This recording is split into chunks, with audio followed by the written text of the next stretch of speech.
Hi, I'm Diane Kometa, and today on Dishin with Di, I'm going to be making filet mignon.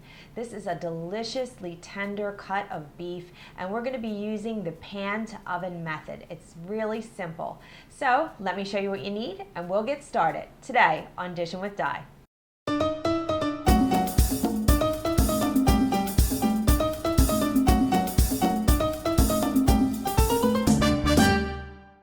You need some thick cut beef tenderloin steaks, otherwise known as filet mignon, some vegetable oil, some kosher salt, and some fresh ground black pepper. You're also going to need a heavy skillet. Now I have here a cast iron skillet, real heavy bottom, it really retains the heat well, and it's oven safe. You can get them pretty cheap. I got one in Target for about $20, but at a higher end store,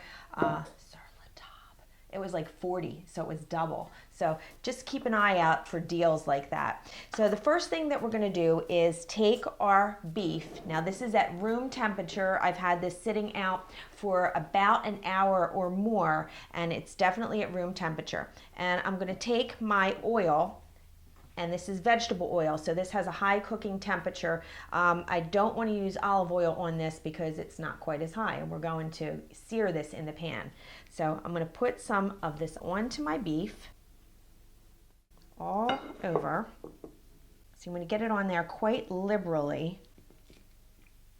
Now, you want to put a nice coating of salt and pepper on here because this is really the only seasoning that the meat is going to get. So now I'm going to put my pepper on here, and I'm going to flip it over and do the same on the other side. Now I'm just going to let this sit for a few minutes while I get my pan over to the stove and get that preheated. I also have my oven on, and that's preheating to 400 degrees. So once this gets heated up, I'll show you what we're going to do next. All right, we're at the stove, and I'm testing my pan. My fingers are wet, and you hear that sizzling? When the water like dances on the pan like that, it's ready. So here we go. I'm going to put our steaks in. They're nice and oiled up, and that's what you want to hear.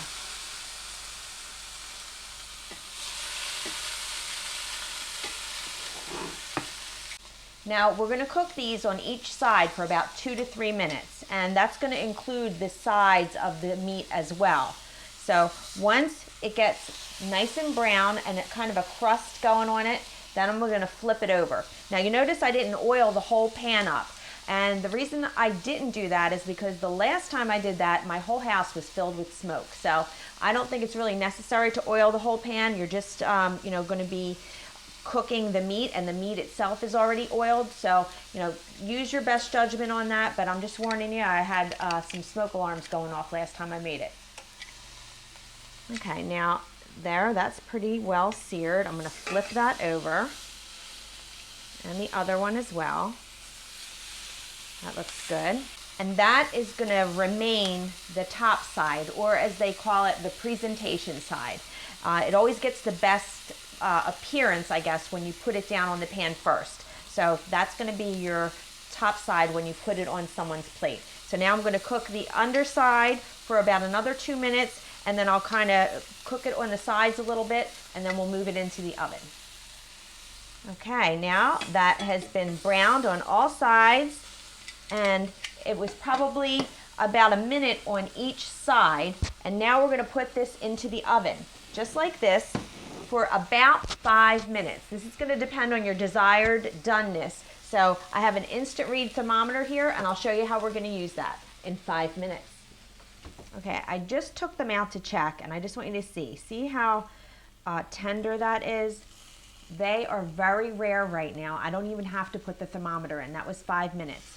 So the way you test it is if you take your index finger and you pinch your thumb and your index finger together, pinch your thumb and your index finger together and touch this part of your thumb.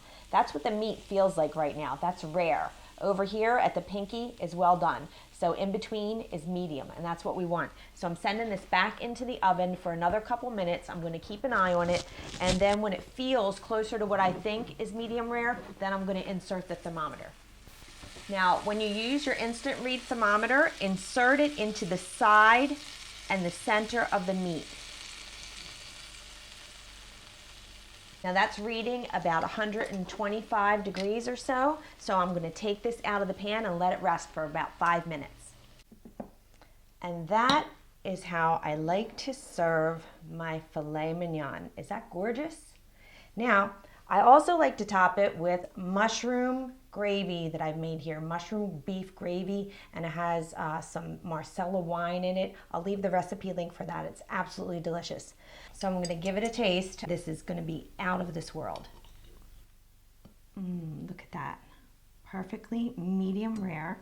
And I'm going to put some of this gravy on there too, just a little, just to get a little bite. It's so super hot right now. Just got done making that. Absolutely delicious.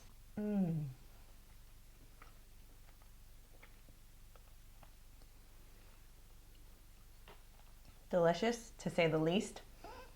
The mushroom gravy really tops it off, and it got that nice sear, that little crust on it that just kind of kept all those juices inside. And it's really important that you let it rest. Don't take it out of the oven and then go cut into it with a knife, especially not to check and see if it's done.